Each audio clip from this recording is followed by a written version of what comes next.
Original Productions.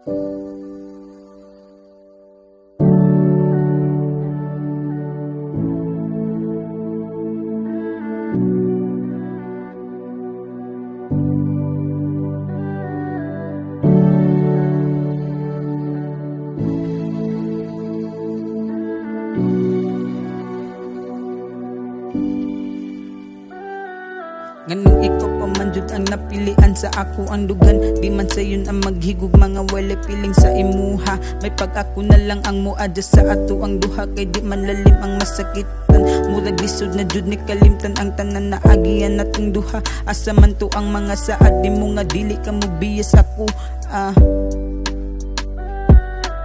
May lang jud ni sa una igula ka palipayon makadugay wala naglaro ang inyong relasyon. Sakit man jud sa tinuod giagunta na lang nako ang tanan. Bahala pait kaayo sa ako ang kinabuhi nga nakasud ko og sayop nga gugma ug ni padayon lang gihapon ko sa paglakaw. Bahalag sakit kaayo, bahalag sakit kaayo. Nganong ikaw pa man jud, nganong ikaw pa man ang ipili sa ako ang dugan. Nganong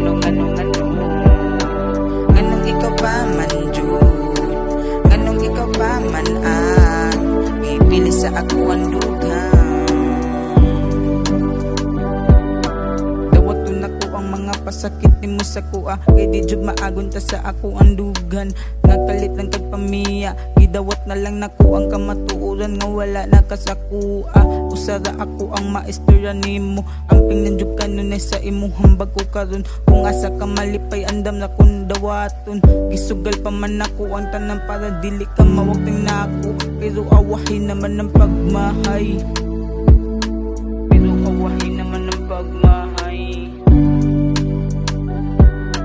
Sa mga niaging nga adlaw perti na tong lipaya, naglaag-laag patang duha nga perti na tong lingawa. Hindot ang ato ang panahon na nagkubang patang duha. Nganong ikaw pa man jud, nganong ikaw pa man ang ipili sa ako ang dugan. Nganong